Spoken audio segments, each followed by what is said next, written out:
राणा सांगा का जन्म 1484 ईस्वी में हुआ था।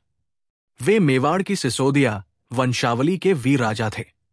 कहा जाता है कि उन्होंने 100 से अधिक युद्ध लड़े और उनमें से अधिकांश जीते। उनकी वीरता की मिसाल ये है कि वे एक आंख, एक हाथ और एक पैर खोने के बाद भी युद्ध भूमि में डटे रहे। दिल्ली के सुल्तान इब्राहिम लोदी को हराने वाले पहले हिंदू राजा भी वही थे। लेकिन सबसे निर्णायक युद्ध रहा 1527 का खानवा का युद्ध बाबर के खिलाफ।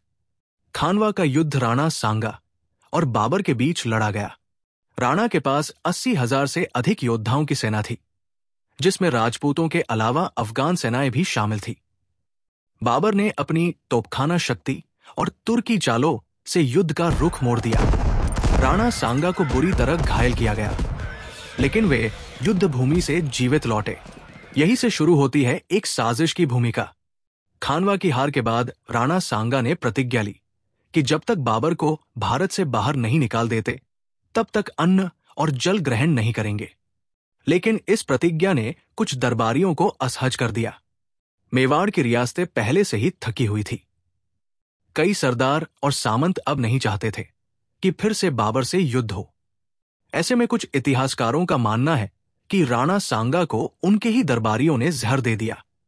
अब सवाल उठता है, जहर किसने दिया? श्रीमाली ब्राह्मण या चिकित्सक?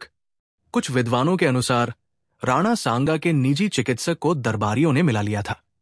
उसे औषधि के रूप में जहर देने को कहा गया। दूध में जहर मिलाया गया।